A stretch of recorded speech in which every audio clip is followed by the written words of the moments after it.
नमस्कार, मैं हूं करमवीर और आप देख रहे हैं देश और दुनिया। हमारे साथ हैं वरिष्ठ पत्रकार अफसर रिजवी सर। सर, बहुत बहुत स्वागत है आपका। नमस्कार। चार लाइन है सर। होके मायूस ना, यूं आंगन से उखाड़ो पौधे, धूप निकली है तो बारिश भी यहीं पर होती है। अब सर, एक केरल का मामला है। 26 साल का एक सॉफ्टवेयर इंजीनियर है, हम्म, उन्होंने सुसाइड कर लिया।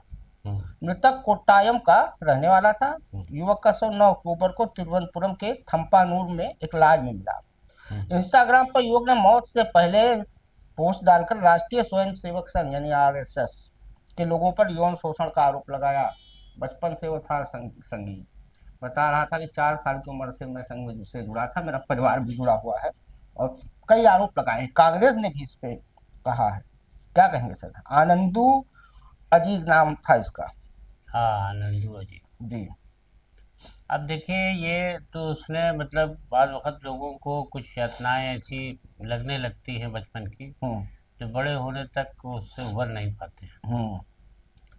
तो कहीं ना कहीं उसको जो कि उसने कहा कि हमारे पिता ने हमको 3 बरस की उम्र में हम्म। डाल दिया बचपन से हम्म। इसमें आरएसएस। आरएसएस में। हम्म। तो आरएसएस में एक होती है ट्रेनिंग, ओटीसी कहलाती है, hmm. Outdoor training camp. Hmm. तो वहाँ बाहर भी भेजे जाते हैं, जी। वहाँ भी रखते हैं। तो हम्म। उसने उस ये लिखा है कि हमको वहाँ बजाय हम्म। सुख मिलने के हम्म। यातनाएं मिलती रही, हम्म। दुख मिलता रहा। हम्म। और मैं पल पल वहाँ पर जो है हम्म। दुखी रहने लगा। हम्म। मुझे मतलब न सिर्फ जो है वो मानसिक बल्कि हम्म। शारीरिक चोट पहुँचाई जाने लगी। हम्म। और उसने उसके शारीरिक शोषण की भी बात बताई। उसने कहा मुझे डंडों से पीटा भी जाता था अगर मैं किसी हम्म। बात का विरोध करता था। तो जब वो बड़ा हुआ पढ़ने गया तो पता नहीं अब ये क्या मामला है कि वो उसको जब इतनी उम्र हो गई इंजीनियरिंग पढ़ने गया, हम्म। तो उसको उसका जो इलाज चल रहा था, इलाज हुआ तो उसको लगा कि इसको जो है कुछ दिमागी जो है हम्म। उलझन है, कोई हम्म। ऐसी बीमारी है हम्म। जो ये एकाग्रता से अपनी पढ़ाई नहीं पढ़ पा रहा है। हम्म। तो डॉक्टरों ने देखा, पूछा तो इसकी मतलब इसने फिर पिछली कहानी उसने अपनी बताई। हम्म। तो घर वालों को इसने कभी ये बात नहीं बताई थी। सुसाइड नोट में वैसे मजेदार बात यह है कि आरएसएस का जिक्र ही नहीं किया गया है। जो एफआईआर हुई है, नहीं, एफआईआर में। एफआईआर में नहीं किया गया, उसने तो की है। इसमें तो पूरी जो स्टोरी हाँ। बयान की जा रही है उसमें ये लिखा हुआ है कि ये बात जो है वो कभी भी मैंने अपने परिवार वालों को नहीं बताई, और परिवार वालों ने भी कहा कि नहीं हम्म। बताएंगे। अब चूंकि उसने अपने सुसाइड नोट में ये सब आरोप लगाए हैं, हम्म। अब इससे तो जांच में पता चलेगा कि ये सुसाइड नोट सही है या हम्म। गलत है, किसी ने लिख के डाल दिया आरएसएस को बदनाम करने के लिए, या सही है आरएसएस हम्म। पे ये हुआ है। तो अब बहरहाल देखते हैं, जांच का विषय है। तो वैसे आरएसएस पे इस तरह के गाहे बगाहे कई बार आरोप लगते आए हैं पहले अच्छा। भी। हाँ, तो उसमें वो प्रियंका गांधी का भी जिक्र है हम्म। कि वो भी इस तरह का आरोप लगा चुकी हैं कि हम्म। उसमें ओटीसी कैंप में और आरएसएस में इस तरह हम्म। के मानसिक शारीरिक शोषण की शिकायतें मिलती रहती है। हम्म। अब तो सर, राहुल गांधी ने जिस बेंगलोर सेंटर वाली महादेवपुरा सीट पर 2024 के चुनाव में मतदाता सूची में हेरफेर के आरोप लगाए थे, हम्म, उसकी एसआईटी जांच की मांग पर हम्म, सुप्रीम कोर्ट ने विचार करने से इनकार कर दिया। एक याचिका गई थी, सुप्रीम हम्म। कोर्ट ने कहा नहीं, हम नहीं सुनेंगे, चुनाव आयोग का ये। क्या कहेंगे सर? देखिए, इसमें एक जब चीज़ नहीं समझ में आती हम्म। कि राहुल गांधी कोई गवर्नमेंट एजेंसी तो है नहीं कि उन्होंने कोई जांच की है हम्म। कि उसको अथराइज माना जाए। हम्म। और उधर आयोग उनकी हर बात पे ये कहता रहा, जबकि ये सबूत के साथ सारी चीज़ पेश करते रहे, हम्म। और आयोग लगातार इनकार करता रहा। हम्म। तो अब कोर्ट ने दोनों सीन देखे हम्म। कि आयोग किसी भी तरह से इस बात पर सहमत नहीं हुआ कि कहीं गड़बड़ी हुई है। हम्म। आखिर में आपको ये मालूम होना चाहिए, हम्म। एसआईआर के बाद कोर्ट तक के सामने ये बात पहुंच गई कि कांग्रेस ने या किसी ने भी हम्म। इस पर कोई आपत्ति नहीं जताई। हम्म। जो रिपोर्ट हमने जब हम्म। तैयार की है एसआईआर के बाद नई मतदाता सूची, उसमें कोई ऑब्जेक्शन नहीं। अब तो सर। आप कोर्ट हम्म। कैसे कह दें कि हमें इस पर एसआईटी बैठा दें। हम्म। अब सर, वो जो आईपीएस हरियाणा में सुसाइड किए थे, हम्म, तो सियासत तेज हो गई है अब उसपे। हम्म, आज राहुल गांधी भी गए थे हम्म, और चिराग पासवान भी मिले हम्म, उनकी पत्नी से। क्या कहेंगे सर? और उसमें पता चला कि एक जो जांच अधिकारी था, हम्म, उसी में क्लब किए दे रहे हैं, वाई पूरन कुमार के स्टाफ के खिलाफ वसूली मामले की जांच करने वाले इन्वेस्टिगेशन अफसर ने अभी आत्महत्या कर ली। उन्होंने खुद को रोहतक में गोली मारकर अपनी जान दे दी। दोनों मिला के सर बताएं। संदीप लाठर देखिए ये नाम मामला था। जो है धीरे धीरे ये पॉलिटिकल रंग अख्तियार करता जा रहा है। वो भी तक पोस्टमार्टम नहीं अभी हुआ है। तक पोस्टमार्टम नहीं हुआ, खबरें आ रही हैं कि जो शत्रुजीत कपूर वहाँ के हम्म, डायरेक्टर जनरल पुलिस थे, उनको छुट्टी पे भेज दिया गया है। छुट्टी आप भेजा गया है, हम्म, पहले ही भेज देना चाहिए था, ईमानदारी हम्म, की बात तो अगर करना था हम्म, शासन को वहाँ के। तो ये बताया गया कि इनके जो है वो पूर्व मुख्यमंत्री से हम्म, काफ़ी निकटता है। हम्म। क्या नाम था उनका? पूर्व वही मुख्यमंत्री पूरन। नहीं, अच्छा वो पूर्व मुख्यमंत्री खट्टर साहब। खट्टर साहब, खट्टर साहब के नज़दीकी में। हम्म, तो बहरहाल जो भी रहा हो, अभी तक दबाव में बचते चले गए, अब उनको जो है हम्म, लांगली पर भेज दिया गया है, नई पोस्टिंग कर दी गई किसी एक हम्म। डीजी को जो है। आवास वाली जो हाँ, हाउसिंग। उनको जो है अतिरिक्त हम्म, चार्ज दे दिया गया हम्म, है। हम्म, होम मिनिस्ट्री से ये हम्म। राज्य मुख्यालय से उनके हरियाणा के आदेश जारी हो गया, लेकिन रहस्य बना हुआ है कि आखिर मामले को क्यों दबाया। हाँ, सरकार भी बहुत ज्यादा इंटरेस्ट नहीं ले रही है उनकी वाइफ से बातचीत करने में। 7 दिन से लाश हाँ, सुरक्षी क्या है। नहीं, ये तो कहा गया कि सरकार की तरफ से कोशिश की कि बहुत बातचीत मनाने की, करने की, हम्म, अब आगे कोई बात नहीं करेगी। हम्म। उनकी वाइफ को नोटिस भी दिया है पुलिस ने कि वो लैपटॉप नहीं उन्होंने दिया है। अब सर 17 अक्टूबर को मोदी जी का प्रोग्राम था। 1 साल पूरा हुआ हरियाणा सरकार का, नायब सिंह सैनी का। तो मोदी जी को इसका शौक रहते हैं, 1 साल कोई भी चीज़ का पूरा होता तो थोड़ा बाजा गाजा के साथ वो करते हैं। तो था प्रोग्राम सोनीपत में। अब ये जो पूरन कुमार वाला मामला हो गया तो मोदी जी रिस्क नहीं लेते हैं।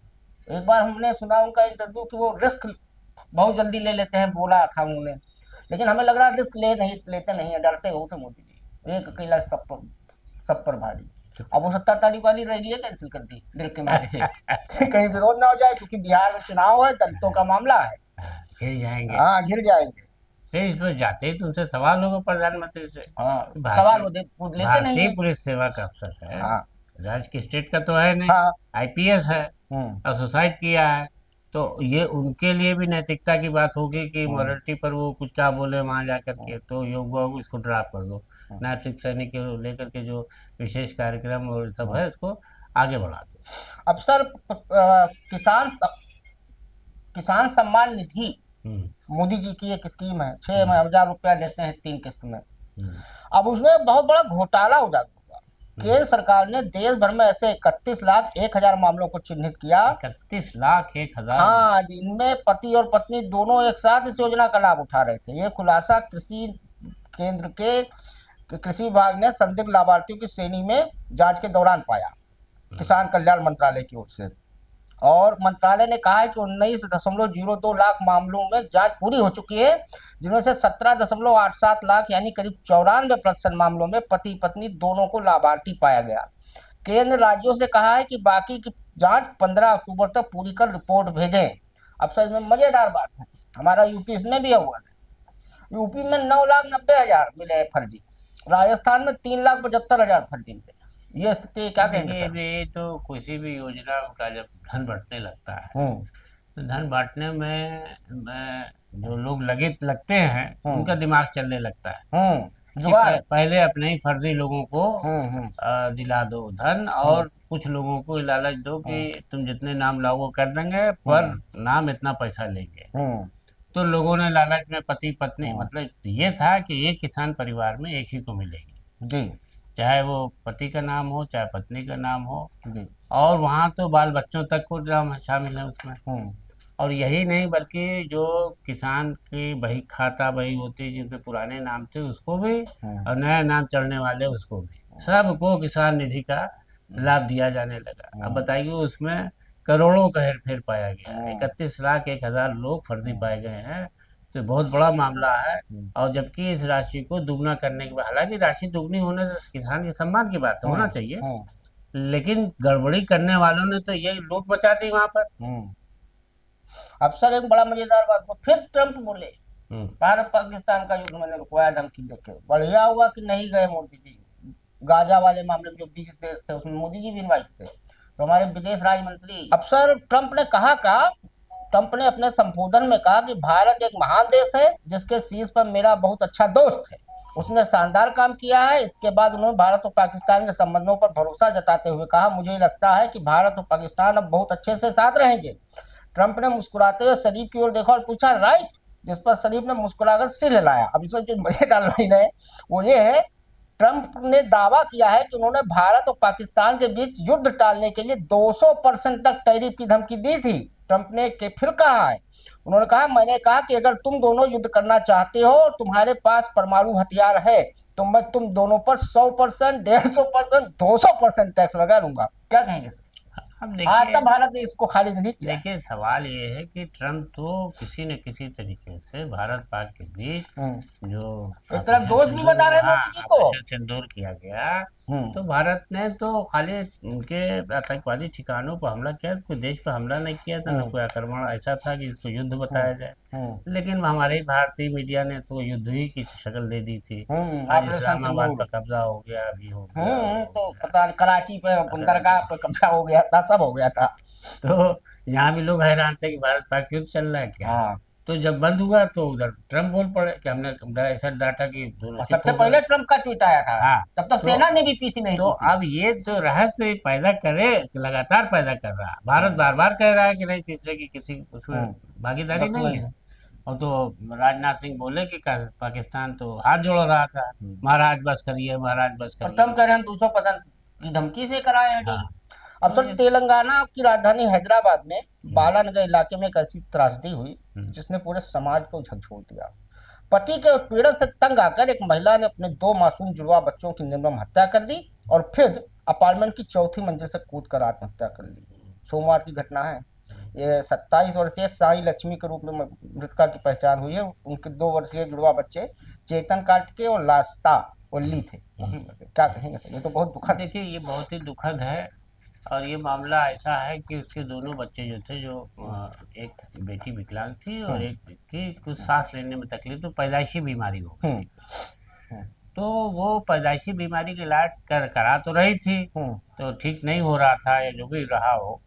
पति उसको ताना बहुत देता था। हिरासत में है पति। हाँ, बहुत ताना देता था। तो उसने जो है क्षुब्ध होकर के, मतलब रोज उसके ताने से आज ही जा करके ये कदम उठाया कि बच्चों को मार दे, खुद को। लेकिन ये एक आपको हम एक पिक्चर की कहानी से भी बताएंगे। एक फिल्म आई थी, मालिक। मालिक यानी ईश्वर। तो उसमें हीरोइन जो है, वो हीरो जो है वो बहुत ही मंदिर का पुजारी है, श्री कृष्ण जी का, और सारे उसका वही गाय को पालना, ये करना, वो करना। तो वो दिखाया ये है कि उसके जो बच्चा पैदा होता है और पत्नी उसकी जो है नास्तिक, तो बच्ची से बच्चा पैदा हुआ तो बच्चा गूंगा, बोल ही नहीं रहा, ना रो रहा। अब पति समझाती है, पत्नी कहती है कि देखो, पति कहता है कि अगर तुम ईश्वर को मानती हैं तो ये ना होती। तो पलट के वो जवाब देती है, तुम तो 24 घंटा मंदिर में रहते हो, ये औलाद क्या खाली हमारी है? यहाँ पर हम जो बात आपको बताना है कि क्या औलाद वो सिर्फ औरत से थी? जो वो उसका पति ताना दे रहा था उसको कि तुम्हारी वजह से बच्चे तुम्हारी कोख से जन्म लिए, हमको ये तकलीफ हो रही है। तो ये चीज जो है, ये पति को सोचना चाहिए कि दोनों की जैसे मिल के किसी बच्चा पैदा होता है किसी को, तो ये उसकी भी भागीदारी थी। अब सर, रामपुर से पूर्व विधायक और मंत्री आजम खान छूट तो गए। अब उनकी सरकार ने वायुसेना सुरक्षा बहाल कर दी। अब आजम खान साहब माने जाते हैं अपनी बात और जुबान की वजह से। अब वो कह रहे, बताओ एक मुर्गी चोर को वायुसेना सुरक्षा क्या जरूरत है? क्या कहेंगे सर?